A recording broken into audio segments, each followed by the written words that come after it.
Hey guys, happy Thursday. I have a filter on that I didn't even put on here. So hopefully we get some people to join here in just a second. Hey Julie, hey Olga, hey Michelle. Woohoo!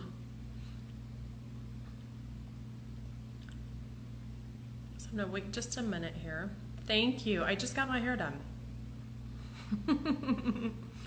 Hey Olga, what you'll do is you'll hit the black request button, so you'll request to join me. Thank you. It's actually Khloe Kardashian's new blonde. Hey guys. Thank you. So I'm going to go ahead and get started while I'm waiting for Olga to join us. And what we're going to talk about today is huge. But before we do that, I want to talk a little bit about flip and shift for just a second. Obviously reminding you guys that we do have all these different platforms. Hey Olga, so when you actually clicked on there, and you might have to scroll through the comments just a little bit, but there is actually a black request button. And so you'll hit that request button and then you'll be able to join me. So you may have to scroll up through your comments just a little bit. If not, hop off and then hop back on and that request button should come up. Oh, there we go. Perfect. Olga, I'll bring you in just a second. So what we're going to talk about today, first things first, is flip and shift. So you guys know that we have the YouTube channel, Flip and Shift. We also have the Facebook page, Facebook group, obviously Instagram, which you guys are on. And we also have Twitter, which we're really not on that much. And we also have LinkedIn. And so we have a lot of different platforms to get this information to you. So again, as usual, we kind of had a difference last week with Instagram, because Instagram didn't allow it to go to the upper feed for the 24 hours. It actually now goes to IGTV. So I want to make sure that you guys are aware of that, because that kind of freaked us out because we thought we lost the video. But now actually it goes to IGTV. So now we'll flip over to that, and then we will also take the recording and put it on Facebook. So everything else is business as usual. We did want to let you know that Julie and I are going to come on tomorrow. We have some major announcements going on with Flip and Shift and some things behind the scenes, and just some generalities that we really want to talk about with you guys, especially with the beta testing and some of the stuff that we found out with that.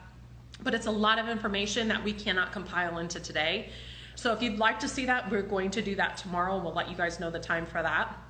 But as well, that will be recorded as well in IGTV. So just like today, but it'll be tomorrow with just Julie and I. Julie is with us today. Say hello. She's actually behind the scenes, just like she was last week. And I appreciate that so much, because she keeps me on time. And she also pushes your questions.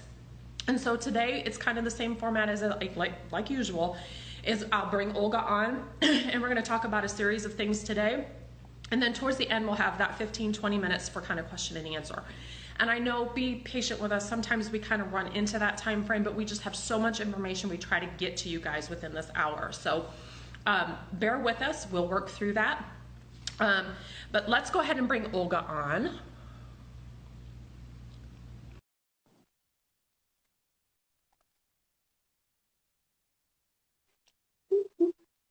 Hello, everybody. Can you see me? Can you hear me? I'm in a different room. I hope it's not too dark. You are, nope, you're perfect. You are fine. I have a filter on that kind of came on. So you can see all these little starry things happening. So. Yeah, I look nice. So how are you? All is well. Thank you so much for asking. Give me just 1 second to adjust my camera. I'm just kind of looking a little off. Then... You're fine. While you do that, I'm going to introduce you. So we have Olga Bashreva with us, and Olga is actually a relationship coach and advanced faster EFT practitioner. I can't talk today. So I am so excited you're joining us, because when we talked last week and we were kind of going through the topic and how we were going to break it down, there were so many different avenues that we could take. I mean, relationships, there's 1,000 different things you could talk about. So I know we'll get into your story because I think that's important to kind of have that relationship with you to kind of figure out, how did you get into this? And then we're going to kind of talk about the limiting beliefs and what is limiting belief. But the kind of guts of all of this is like, what are the 4 relationship things that you have seen that have, yeah, there you go. Relationship things that you have seen that have affected people's relationships. And it doesn't matter if they're dating or if they're married. It's okay. You're good. It's fun, isn't it? I know, I've got all this stuff going on. So we're going to talk about that today, but first things first, I want to talk about your background. So give us a little bit about how you kind of came into this. I know you had a relationship that kind of went south, and there was a lot of things that you learned throughout that now you have taken to kind of help your clients. Yeah. Well, thank you so much for having me over, ladies. Can you hear me all right? Is it too loud, too quiet? Perfect? No, I got you perfect. Okay, fantastic. Well, yeah, I'm very excited to talk to you about, guys. And this is something that I'm most passionate is helping people with relationships. I mostly work with single women who wants to find love, but I also work with women who are struggling with the current relationship or situationship. And so, yeah, it really started with my own personal journey when I was trying to save my marriage. So first time I got married in 2009. And I was young and full of totally like expectations, and also I was full of low self-esteem. So I picked a right partner for me at that time. But 10 years later, I was in a place where I was on a crossroad, and gosh, so I was just say started 2012 or so when things started really going south, and in a span of I want to say 3 years, just about everything bad that could happen in a person's life did. So I went through, well, not necessarily bad, but just really big life-changing shifts. So I quit my full-time job. I had a second baby. I had to go through my mom's cancer, and then a year later my daughter's cancer, and then near bankruptcy, and then divorce. So all of that in a span 2 to 3 years, right? So lots of learning. And so divorce was a part of this journey. It was part of something that I had to experience. And so what ended up happening is about 6 months after my divorce, I started dating. And within 2-3 months, I met a man, and a year later he proposed. And so the second marriage that I'm in is drastically different from the first one that I experienced. It's codependent versus co-creative kind of relationship. And I think a lot of people who hearing my story, they call it an epic story. I don't know if it's an epic story or not, but it inspires people in the world to learn more. And so I've been a fast safety practitioner for many years now. For over 7 years, I've been doing this work. But it's the last 4 years that I was focusing on relationships specifically, and mostly because of kind of what you said, where people started getting really curious about what is it that I've done to go from really difficult, really challenging relationship and divorce to not just getting over it, starting dating, but actually finding a true love, right? And getting remarried. So, yeah, because I think that's a lot of, we're seeing a lot of that, especially during COVID. You have a lot of people that are now together with their spouses more than they ever have been. So I think people are probably, there is some struggle there, obviously. Not everybody, but there's a lot of, I'm hearing relationship stories constantly of, I'm going to choke my husband because I'm with him. Like, did you not know that's who you married? But I think there's just a lot of things that come out of this. And rather you are looking for somebody and staying in alignment with what your beliefs are, or if you're already married and you're not vibing with your husband, like there's just some disconnect there. And so the blocks that we'll talk about today really can be used for either scenario, which I think is just awesome. And when we pick these out of things to talk about, it helps a wide variety of people. And I was getting messages like, when's your relationship talk today? What time is it today? Like everybody's like jumping on it, because it is. I think there's some commonality disconnects that we see.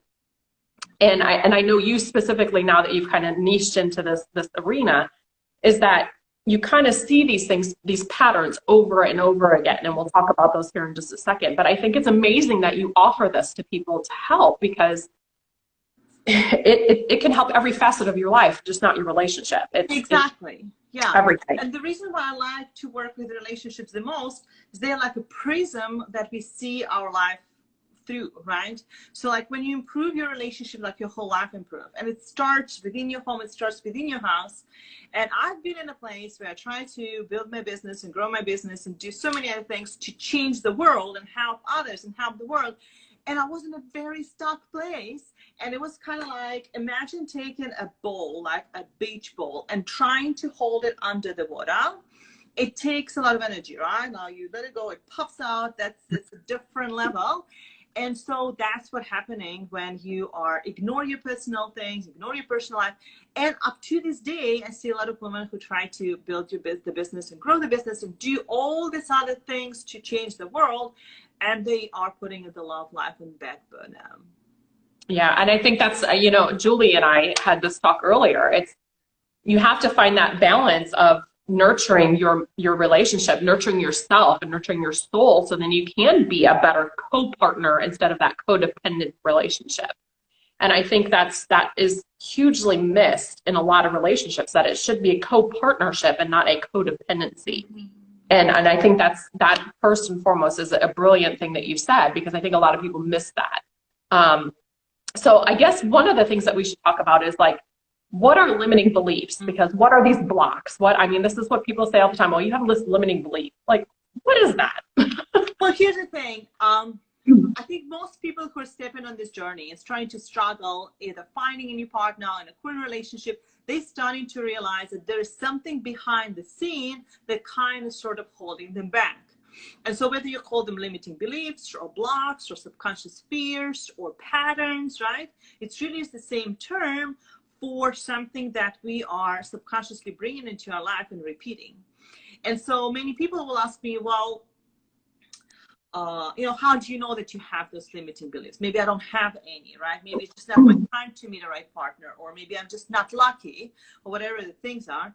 And, just about everybody have limiting beliefs. Now, maybe you don't, right? Maybe you don't. And here's how to say.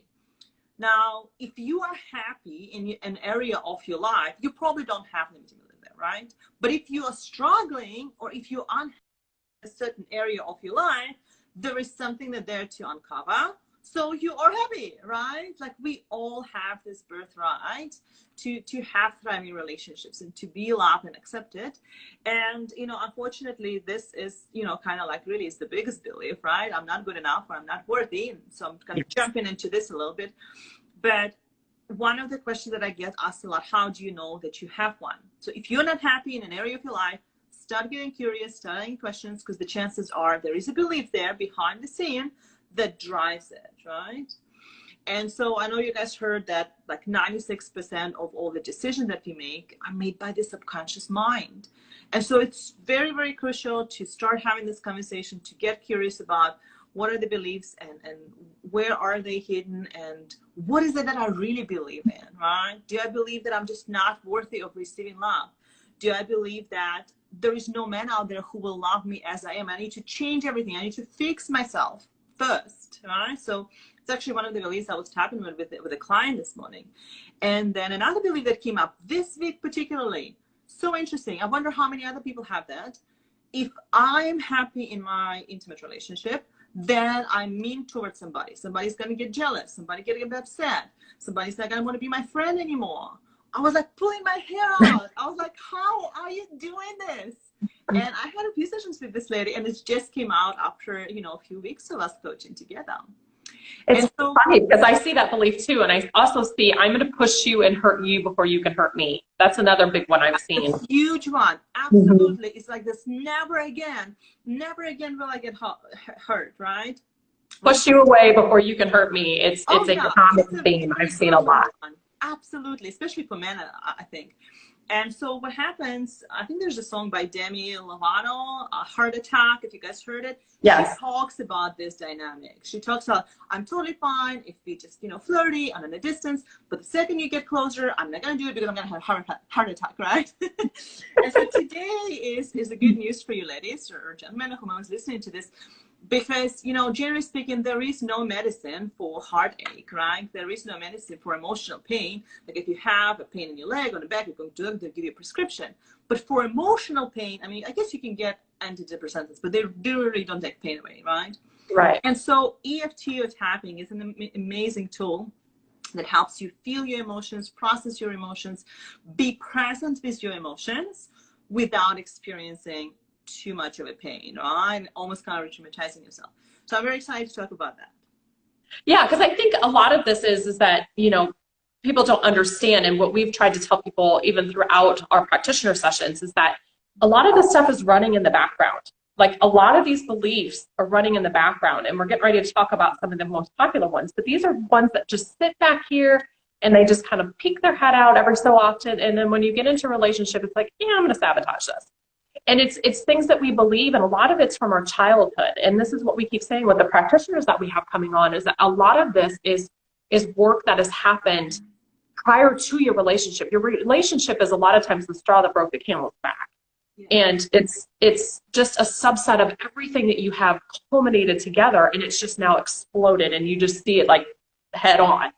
And so trying to get past that stuff. So I guess the first limiting belief that we're going to talk about, I believe we talked about, was not being good enough. Like, that's a big relationship one, whether you're not good enough with yourself, not good enough with where you're at, not good enough how you look, how you act. I mean, there's so many components of that, but you've seen that as a big one. Right. And then the truth is, it's a very general one. I think all of us feel not good enough on some level. And if you're not, you're just narcissist or a liar or just not a human being. Right. And so it comes in the different forms though, right? So some people think, well, I'm not really worthy of love, right? And some people say, like, my particular one was, there's no one out there who will really truly accept me as I am, because I have really fun and, you know, flirty personality, but I also have this ambitious side of me, and I have this woohoo, you know, modality that I'm using. And so I was like, I just don't think there's a man out there who will accept me as I am. I'll need to change myself, right? I need to downplay. I need to do something, to be something else. And so that was one of my beliefs that I had to face and release in order to meet a man who really just really liked me the way I am, really, really truly does. And so start getting curious, what are some of yours and what forms they're coming in? Is it that I'm not lovable, or maybe I don't deserve, or even either or beliefs, right? I can either be happy in love or have a good career. I can either have good relationships or have a good health, right? So many times this either ors are a huge part of it. And the problem with the not good enough is that unless you address it, no amount of self-work, no amount of books or listening to the audios or videos or even tapping will clear it, because you'll have to say, okay, it starts with me, right? I teach others how to treat me. It's how I treat myself, that's how I'll be treated. And so the question is, you know, if you don't want to look at this, another danger is you'll attract narcissists, right? Because you turn into a people pleaser, and you'll think, okay, I just need to do more of this. I just need to do more of this. I just need to improve this, and I need to do that. And so it kind of becomes a form of self-abuse in a way, shape, or form. And it's sometimes it's very strong, to where I told my client, it's like you go to the kitchen, you take a pan and you start hitting yourself over the head with this. That's how hard you're on yourself. That's how unlovable you see it. That's the conversation that you're having with yourself about how not good you are. And so, yeah, if you're listening to this, just really ask yourself a question: what is my form of that belief, right? And how does it manifest for me? And, you know, of course, let's talk a little bit about how to start shifting it, right? Or how to change it. And the first thing I want you to do, a very simple thing, if you take one thing out of this interview for this particular belief, you just start doing nice things to yourself. It doesn't have to be complicated, right? Write a list of 10 things that you enjoy. Maybe you weren't doing it as much. It could be, oh, I want to show you this, guys. It could be paintings. So I started doing this paintings. Now, it's painted by number, so it's not like a real one, but still. Doesn't matter. It's still time. It's still for you. I know, right? But it brings me so much pleasure. Bubble bath, going for walks, read, meditate, journal, do some of the things that feed your soul, and have some white space in a day, right? So you can slow down a little bit, and so you can do all those things for yourself, do nice things to yourself. And what you'll notice, other people will start doing nice things to you. Yes. So one of the assignments I used to give to my clients prior, you know, pandemic and quarantine is go date yourself, right? So things a little bit different here. So you can probably have some dates, but it has to be, you know, like an artist dates or a date with yourself. But this time with yourself and developing a relationship with yourself is one of the best things you can do. And of course, tap on it, right? Tapping is an incredible tool to get to the bottom of it, to clear it, to change how you feel about yourself, right? So you can attract a similar energy. I think that's amazing, because I think there's so many people that feel like they have, as long as I keep changing, this person's going to love me. If I change all the time, this person's going to love me. you can change from here to kingdom come, but that's also going to leave you in a very conditioned stress response because you always feel like you have to change something. And you just live in this kind of fear of, if I don't change, if I don't make myself fresh and new all the time, this person's not going to, they're going to fall out of love with me. They're not going to love me anymore. Right. Not only that, but I think there's two sides to this dynamic, right? So people who have growth mindsets, people like you and me, we are very, very interested in learn and grow, right? It's like our life motto. I'm going to be learning until I'm 101. But there is difference going from I'm not good enough and I need to change who I am to get a man, from I'm pretty darn good where I am, not perfect, never perfect, and I just want to be great, or I want to grow, or my soul crave evolution, right? Do you guys feel the energy? It's a different energy. There's nothing wrong with learning and growing. You're always going to do this, but do it from the place of acceptance. Do it from the place, I got it. No? Yeah, exactly. If you're not doing it as a destructive behavior, it's doing it for growth and doing it for yourself. Yeah. That's a good one. Okay, so the second one we talked about was the fixer-upper relationships. I love this term because I really thought of the show Fixer-Upper, but that's really what it is. Right, and it has nothing to do with real estate. Well, maybe the term was borrowed from there. But if you ever dated a man who kind of looked good on paper, or you felt like when you're with him, it's not really all bad, but when you are like outside of him, but he's an engineer, and he's tall, and he has a nice car, right? And all of those things are going like on the back of your mind, but there's no real connection, but there's a lot of potential, right? Lots of potential. So people also call it as a pink glasses, a people savior, right? You're going to go and fix some things about that person and change some things. This is really hard, right? Like seriously, changing people is like nearly impossible. And so, you know, my best advice when it comes to dating and relationships around this particular one, the fixer-upper syndrome, is take things for granted. Take things for face value, right? Now, so on a small scale, in a dating, it shows up something like, oh, started talking to a guy on a dating app, and then in the first couple of days, he just goes in a very inappropriate area, start talking about sexual stuff, and you're just not there, but you're kind of tolerating it. And I was like, you know what? It's okay. It's probably part of the deal. I have to talk about it to get through the good stuff. No, you do not. They are showing you their best. This is what they are. Take it for the face value. If this is what you want, keep it. But it's not what you want. It's not going to get better. It's going to get worse. You know? I see that a lot. Right. Yes, yes. And on a large scale, you know, of course, in a relationship is showing up as staying in an abusive relationship for a long time because we feel bad for him because, you know, maybe he'll change, or maybe he'll stop drinking, or maybe one day we'll start talking, or, you know, now it's this, but later, you know, things will be different. And of course, you know, if there are indications or if there's growth or some kind of shifts, then by all means start working together and be partners in this process, right?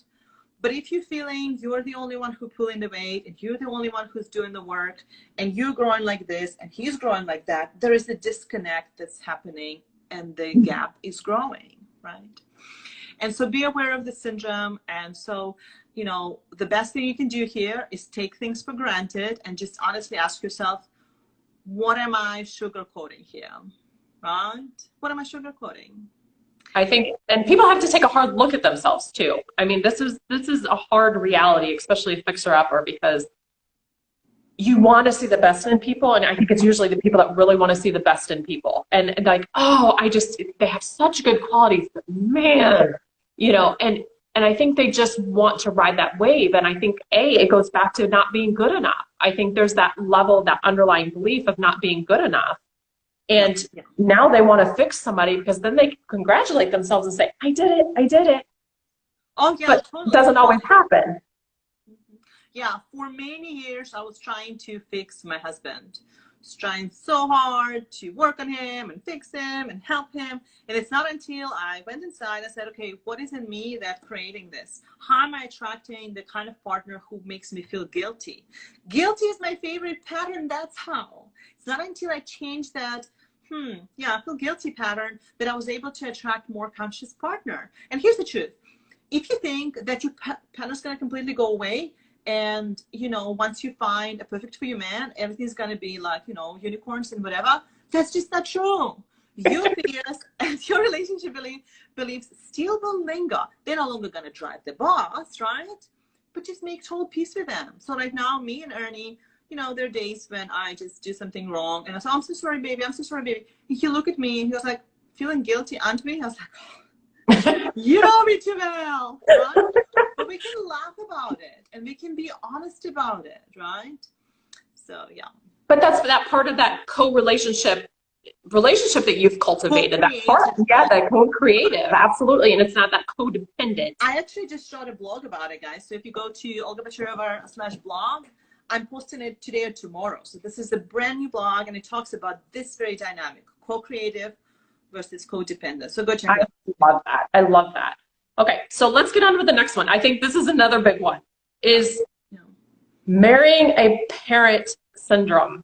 Yeah. I have heard this probably my entire life. You're going to marry somebody like your father. You're going to marry somebody like your mother. And I really, until I started getting into this work, I really didn't understand what that meant. I'm like, hell no, I don't want to marry anybody like my dad, right? But you kind of stay in alignment with some of that stuff. And so you kind of marry somebody who mirrors that if you haven't done the work. Exactly. So, exactly. And so what happens is, you know, it's this dynamic that I form a relationship that resembles my parents' relationships. They come from two ways. Sometimes we run away so far that we start becoming blind of what is, and we actually end up marrying someone just like that without seeing it. And sometimes we just, you know, trying to stay in comfort, right? Because sometimes love and similarity in our mind are the same, and they are not. They are not. But subconsciously, that's what it is. And this is one of the reasons that 90% of, you know, children of alcoholics will go and marry an alcoholic, even though they know how terrible this life is, even though they know how difficult it is to have a relationship with an addict. And so start looking at some of your relationship patterns and get really curious. Do I replay this pattern in one way, shape, or form, right? Am I using men in my life to get acceptance from my parents? How am I using men in my life to get acceptance from my dad? I've done that. My very first marriage, I married my dad. I was totally unaware of it for the first 5 years of marriage. As a matter of fact, I thought I married a completely different person, right? I did not see any of the deeper qualities, similarities, and core values that both of them share. And so it's when I started getting curious about my values and changing my internal world, my relationship transformed. I forgave my dad, and there was no need for me to stay in a stuck marriage. So I was able to part and find somebody that I manifested from an adult place, right? Not from a child who needed to make peace with their dad. So as you start getting curious about it, my invitation for you is do the forgiveness work. So the do for number 3 is forgive your parents. Forgive your mom, forgive your dad, forgive your brother, forgive your grandfather, whomever those people who are affecting you. It's a huge energy drain. So do this work, and tapping is beautiful for that. yeah, I'd agree. And I think this is a huge one because I you know, you hear about it all the time, and it's kind of that other belief of, and it also goes right along with the fixer-upper, and it goes right along with not being good enough, because as a child, if we don't feel that we're good enough, and we feel that from our parent, whoever the dominant parent may be, for like me, it would be my father. If you're not seeing that reciprocal love, you're going to find a partner subconsciously that's going to be very similar to that. And so unless you do the work subconsciously, you're always going to want to stay in alignment with that. You're going to find somebody who it's just going to keep showing up, and you think, oh, okay, I'm going to divorce this person. But if I don't do the work, the next person's going to have some of the same qualities. So I think that's what people don't understand, that yes, while you may dissolve one relationship, those beliefs are still sitting back in your subconscious. And if you're not doing the work, it's going to show up in your next relationship. And you're like, why do I keep attracting these type of people? Well, it's your subconscious saying, hey, this is what you want. This is what you need. And I think, you know, doing this work, and especially having a practitioner help you, is amazing for your relationships. I mean, that's essentially, I mean, forgiveness, like you did with your father, has really kind of changed your relationship with your current spouse. Absolutely. And so that's just amazing to me. Well, and so for me, it was a relationship with my former spouse, and that relationship came to the end, right? So for some of you, it could be that you're doing this work and you can actually reconcile with your spouse.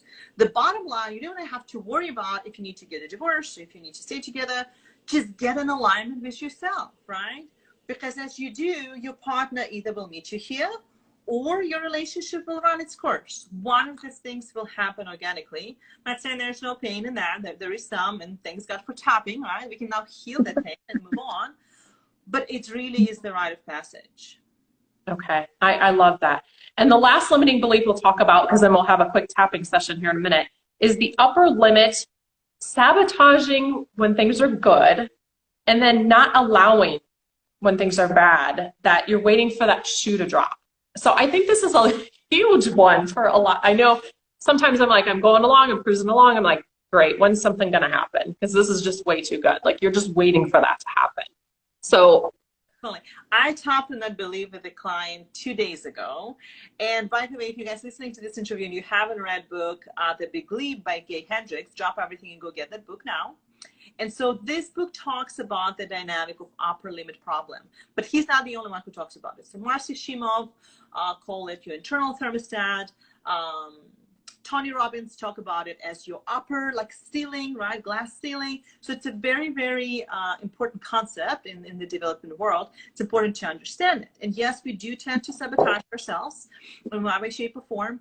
And so it also shows up in different ways, right? And again, like one of the ways we tapped in that if I get better, if I get happy, somebody else will hurt, right? It will harm somebody somehow, right? And Gay Hendricks talks about it, like especially people do it and compare it to the siblings. So the siblings don't feel bad. We downplay ourselves. And sometimes we do it because of the friends. Or I actually remember doing it because of my mom. My mom told me once, well, at least he tells you he loves you. And I was like, you know what? She's right. He does say that. Maybe I should just settle on what I have right now. And I was like, oh my gosh, I'm totally doing the upper limit problem, right? Because I don't want my mom to feel even worse than she already felt. And so start noticing some of these patterns in your life. Get curious. When do you start looking for problems if there's none? When do you start prophesizing, oh, no, it can't be that good. Bad things going to happen in this and that. When do you talk yourself out of the good things, out of fear that they may or may not turn out bad, right? And so it has to do with our ability to feel good and our ability to feel good for an extended period of time, right? So one of my favorite quotes is, feeling good is all that matters, feeling good is the work. So start noticing, can you actually just sit and feel good? I did that exercise with a client and she started crying after 30 seconds. After 30 seconds feeling good, she totally broke down. She was like, no way, I cannot. I can't feel good more than 30 seconds at a time. Olga. Yeah. And so, you know, your practice or your, exercise for this particular one is start noticing it. Can you just sit and feel good? This is why meditation is actually good, right? It forces you to stay in the moment and just be. Now, you don't have to feel good. Actually, meditation is quite the opposite. You have to feel what you feel or just feel nothing. But the stuff will come up, right? And can you be with that? Can you be with good and with bad? And so I talk about meditation in my work along with tapping, because for me, meditation gives you an awareness of what is it that you need to work on. It really, really helps you understand. So very often I'll come out of meditation and say, oh, I need to tap on that and I need to tap on this, right? Yeah. And some people, they'll dissolve blocks through meditation. You know, I've seen that happening many, many times. So it really just depends for everybody.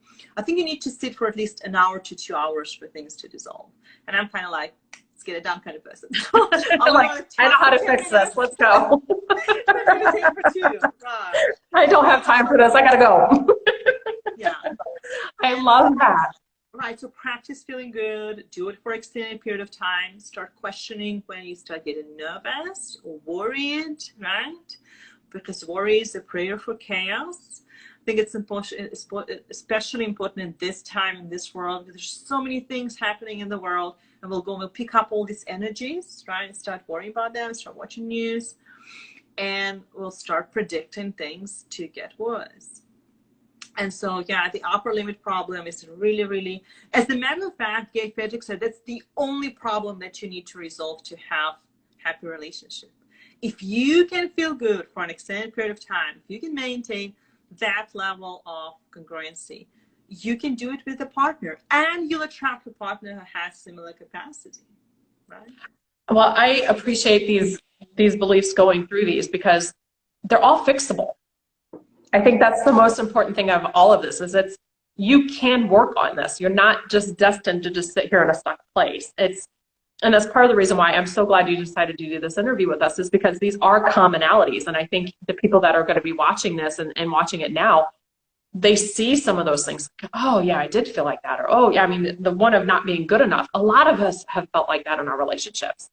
And so it is fixable. It is things that you can work on and have a successful relationship, either with your current spouse or one that you haven't met yet. Whatever relationship that you're choosing next.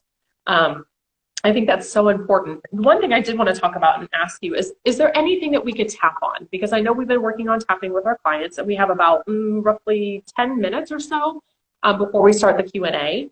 Is there anything that you would suggest? Sometimes Q&A is the best part to do the tapping, right? So like as we start getting the questions, we can do the tapping, or we can do a quick tapping round on just like a general feelings or whatever it's coming up in your community, or just the fact that there are beliefs and they're hard to understand, recognize, or release.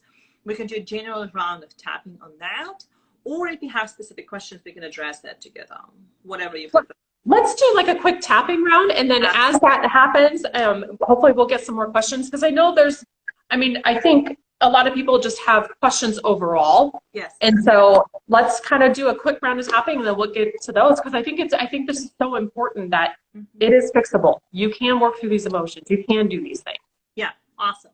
So let's do this, guys. So what we'll do a general round of tapping. So we'll do the setup statement, and we'll go through the points. Now, really quickly, if you're just listening to this first time, never heard about tapping, it's a very simple acupressure technique. And I like to call it's like an acupressure for emotions. So it's really help you feel, process, and release stuck emotions in your body. It also serves as a trance breaker, right? So it breaks breath trances, so it allows you to change your pattern of thinking and feeling really, really quickly. And really, if you're doing it for the first time, totally don't freak out. It's easy. You cannot do it wrong. And so the points that we're going to use, there's one between the eyes right here, one on the side of the eyes right there, under the eyes, and it's just this little bone kind of in the middle of the cheek, and then one on the collarbone. So if you imagine a little bow, 1 inch to the right and then down, that's where the point is. And again, don't worry to miss it, right? Just kind of relax into this. And you will notice that like your body relaxes, you're feeling better. And so what we'll do is we'll say things that are coming up as beliefs very often in relationships. And we'll start clearing them, we'll start voicing them, and we'll start shifting them. Yeah? Okay, Perfect. Wonderful. So let's do this. So we're going to start with the setup statement. So right here, this is something we call karate checkpoint. So just tap on that. Repeat after me. Even though I feel I'm not good enough, I feel I'm not good enough, I deeply and completely accept myself. I deeply and completely accept myself. Even though I don't feel like I'm worthy of a truly loving relationship. Even though I don't feel like I'm worthy of a truly loving relationship. I love and accept myself anyways. I love and accept myself anyways. Even though I keep on repeating my old patterns. I keep repeating my own patterns. I deeply and completely love and forgive and accept myself. Love, forgive, and accept myself. All these relationship blocks. All these relationship blocks. I wonder if the real life is even for me. I wonder if real life is even for me. I know other people have it. I know other people have it. I've seen it in the movies. I see it in the movies. Heard about it in the songs. Heard about it in a lot of songs. But I doubt it's for me. I doubt it's for me. I release and let it go. I release and let it go. Anything that I've learned. Everything that I've learned. All the beliefs I formed about it. All the beliefs I've formed about it. That moment in time. That moment in time. When I decided. True love is not for me. True love is not for me. It's this misunderstanding. It's just this misunderstanding. Something happened. Today. I choose to change that perspective. I choose to change this perspective. I choose to see things differently. I choose to see things differently. I choose to decide. Just to decide that I'm worthy and deserving. I am worthy and deserving of receiving love and abundance. of receiving love and abundance. Every day is a new day. Every day is a new day. Today. Today is my day to grow up. My day to grow. And be happy. And be happy. Go ahead and grab your waist. Just kind of pulse around like this. Take a deep breath. Breathe in. Breathe out. And what I want you to notice is during this route, if something came up for you, right? If you got triggered or an aha happened or something just really like, oh my gosh, it is my time to grow up and be happy. So for me, that phrase was totally eye-opening. I know for some people it's actually triggering, somebody trying to parent them, right? It's your time to grow up. But for me, it was like, oh my goodness, I'm still living in my childhood patterns. It's totally okay to grow up and be happy, right? You don't have to stay stuck. You don't have to stay in that pattern anymore. So, I love this. I could talk to you forever. Especially about relationships. I think it's just so, I love it. So I guess what we'll do right now is we'll go to questions, but as we're kind of waiting for questions to come through, so if you guys have any questions, go ahead and type them below. You wanted to offer something to our viewers. Oh yeah, so there's a couple of things that we talked about, right? So one of the things that's happening right now, guys, I have a brand new offer for those of you who are struggling with letting go of some of the old patterns, and this is something that I see a lot happening with women, especially now in lockdown. So some of my clients, even those who are like completely done and over with the ex, starting to wanting to go back to the ex, and for others, this rejection and abandonment patterns just kind of showing up, right? They don't necessarily want to go back with them, but they feel so very bad about what's happening, and they feel very lonely and very rejected. And so if some of this been coming up and it's affecting your ability to be present, it's affecting your productivity and your other relationships, and you feel like this is something that's keeping you stuck, I do have an offer, and it's called Get Over Your Ex in 30 Days. Oh, that sounds really juicy. So yeah, go ahead and share this link if you guys have it, and you are more than welcome to reach out, and we can talk more here or on Facebook. And so that's one of the ways to continue working with me if you guys are called to do this work. Now, the second way you can continue doing this work is that I created a free training. So that training has to do with clearing your memories, right? So tapping on the memories and shifting the memories and flipping the memories. And so that's a really good way to learn how to do this healing work yourself. And there's a training video with step-by-step directions there. And I believe Julie has a link for that too. So feel free to share, and I'll be more than happy to assist you that way. And of course, my website is olgabatreva.com. So there's tons of resources there. I have a YouTube channel with over 160 videos, I think now.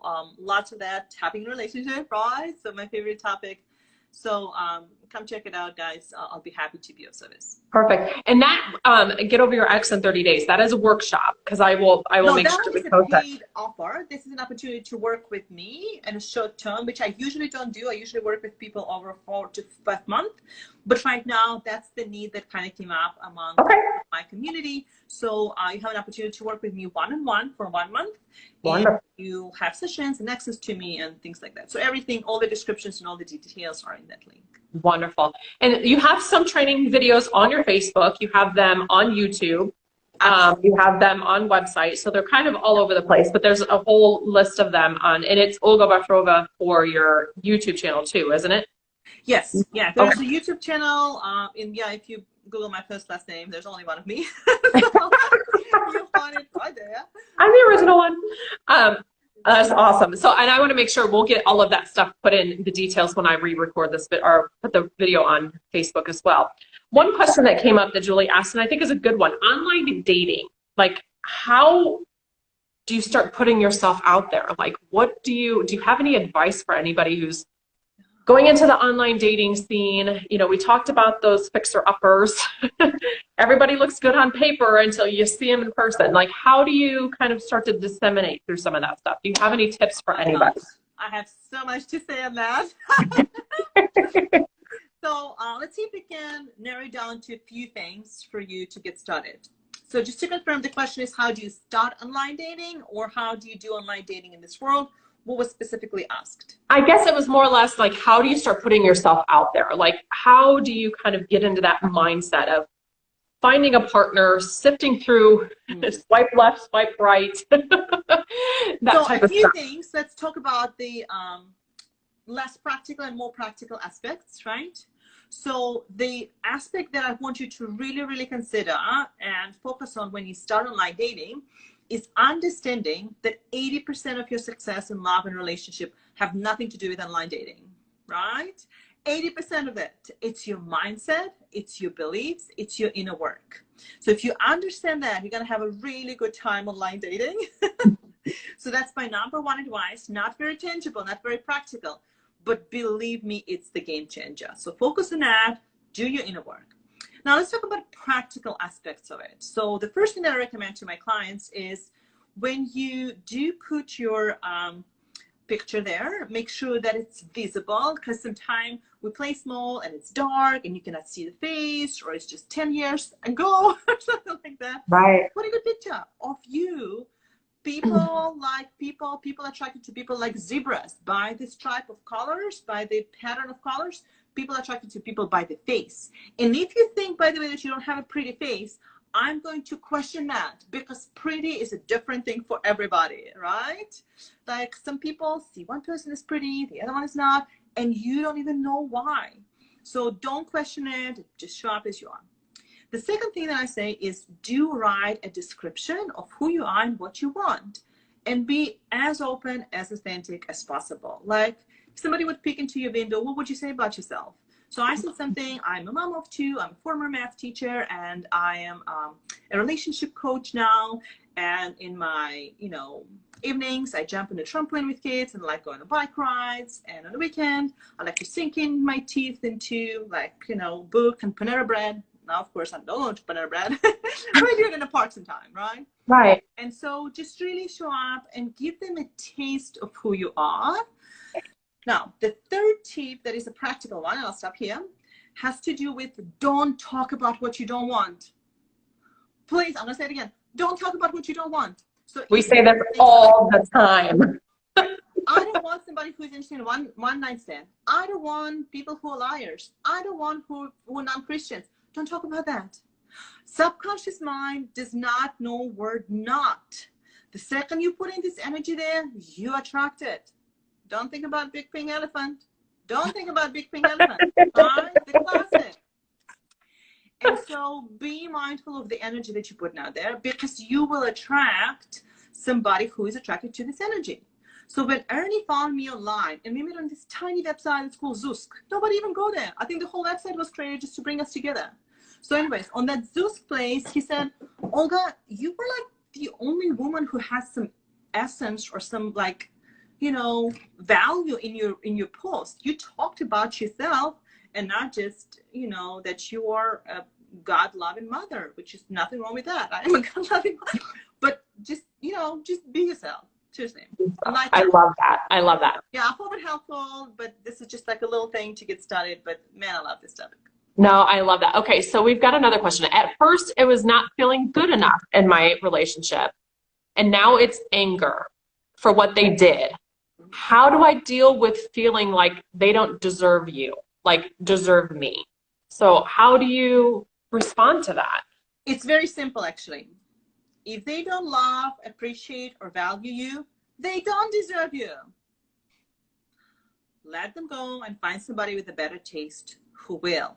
Now, do it after you do your own work, right? Get to the place where, number one, you can clear this anger. So thank God for tapping, right? Tapping can totally clear anger. And here's the thing. Anger is actually a good emotion. Did you guys hear that? It's a driving emotion. I know, right? Anger is a good emotion. Now, why is it a good emotion? Because that's the one that has energy behind it, right? So the guilt and the shame and the embarrassment and not good enough, just like you said, right? So at first I felt not good enough, and it was that very, very heavy energy. But anger is like, basta, I am done. Enough is enough. This is not okay, right? That's what anger represents. Now, one thing to keep in mind, sorry, about anger. Probably hit your desk too hard. One thing to keep in mind about anger is that you don't want to stay in this energy for too long. Anger is very damaging for your health and your body. Any unprocessed negative emotion eventually turn into physical diseases. So be mindful of that. So I want to apply to you for the openness and for the curiosity. And so your next step is just start processing it. Tap on anger. Thank that anger for being there. Ask that anger, what is my next step? But if you are running away or just cutting things very quickly, so often we jump from hot to hot to hot, right? So get to the place where you can either say, okay, I can continue working in my relationship and this feels congruent to where I want to go and be at peace with that. Or you can say, okay, this relationship has run its course and I might not know all the answers, but I'll figure things out as you go, and that's okay too, right? Anything else is insanity, right? So get to one of those places and start working from there. Yeah, I think a lot of people don't understand anger is a driving emotion. Like, it's a change emotion. You don't want to stay there forever, but it's a change emotion. Like, you've just had enough, and it's okay to be angry, but you have to process that. But it's a change emotion, and I think sometimes that gets lost and confused too. Absolutely. Yeah, very true. Yeah. Wonderful. So I hope it helped a little bit, and I hope it gave you a bit of clarity. But yeah, tapping is really good for anger, and you can tap it just the way we tapped in this video, or you can literally Google how to tap in anger. There's tons of them. You can reach out to me, and I'll help you with more guidance on that. Oh, by the way, there's a Facebook group that I run. It's called Tap Into Your Best Relationship. It's a great place to hang out and answer a lot of questions there. I do videos. Probably should send you a link to that too, guys. And so join in our community. It's a growing community, and a lot of women have similar questions for, you know, this kind of thing. So we'll be happy to continue supporting you there. I love that. And I had another question of somebody asked about divorces and going through a divorce, and how do you set up boundaries for your next relationship?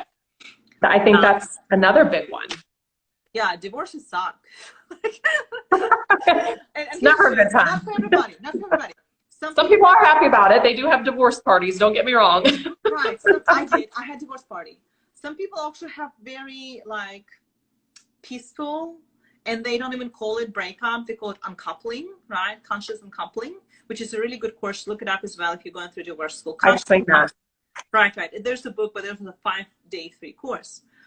Now, divorces are part of the journey. They are part of what we're going through. And if you come to the place where it feels at peace for you to take that step, deep down inside, you know that's the right thing, right? You know that's the right thing. Then go through this and trust the process. The biggest thing with divorces and breakups and separation is forgiveness. And I probably sound like a broken record, but I can guarantee you, there's no guarantees I can give you in this video, except one. If you do forgive your ex-husband, your parents, your your love life will change to the point of no return. I can guarantee you that. Now, forgiveness is a life work, right? We will do it until we die. But you can get to the place where say, you know what? It's totally okay. I refuse to hold any grudge against him. I refuse to be upset about it. I refuse to waste any energy, right? Because when you feel resentful, when you're unforgiving, that's where energy gets stuck. Now, another, you know, if you need a little extra bonus to why to do forgiveness work, it's good for money blocks. When you forgive, more money flow to you naturally because you feel worthy of receiving, and not just love, just receiving, right? Right. So I hope it's helpful, but yeah, divorces are not easy, but it's totally part of journey. One last thing I wanted to mention about divorce is that if you feel like your whole world is falling apart when you're going through divorce, that's very much what's probably happening for you, because it's kind of like a rapture, right? So divorce, in psychology, they have this term for a reason, because you are pulling apart something that's been kind of grown together. And so even though there's no book or manual to say, okay, it takes 1 month or 2 months or 5 months to get over a divorce, I personally believe it's up to you to decide. It's really like, so I've been married for 10 years and I started dating only 3 months after divorce. And I met a man that I loved 6 months after that. There is no manual. You can decide. Right. And you can also start working on this now, because one of the reasons that I'm contributing why things turn around for me so fast is because for 2 or 3 years before the divorce, I started doing my own work. I worked with a practitioner. We tapped all the time and we cleared all of that. So I hope it helps a little bit. I love it. I do want to make sure that we plug everything. So Facebook, everything's pretty much your name, which keeps it so easy. So Facebook, you'll send me the link to the other Facebook group, but Facebook group, your YouTube channel, Instagram, website is just Olga Brashriva. I mean, it's basically you, which is so helpful. So it's very easy to find you. And I know there's links to like your YouTube channel and stuff like that on Facebook too. So super easy. I want to make sure we plug that again, and that will be plugged again once we get the videos out. There was one last question that Julie asked about having a broken heart. I have seen a lot of people who have had relationship traumas early on from boyfriends, whatever it may be, and it now is affecting the relationship. And I want to hit home on that because I think a lot of people don't understand the traumatic effects it can have on somebody, you know, in their current relationship if they don't deal with that. So I just want to touch on that. I know we have literally like 3 minutes left, but I just want to touch on that real quick is they can do the work to help with that. They can do the work to start, you know, working on their inner self to kind of heal that portion of it, which can change their current relationship. Am I correct? Am I correct in that assumption? Well, there are 2 things here. So number one, if this is something that does not affect you directly, then maybe it's not actually an issue, right? So yeah, you had a bad breakup, or somebody didn't invite you to a dance or whatever. So it may not actually be affecting. So the way how I work with clients, I always ask them, how do you know? Like if something is bothering them, how do you know? So, well, I know because, you know, 5 years ago, I remember this guy who broke up with me and this is how I felt and that would happen.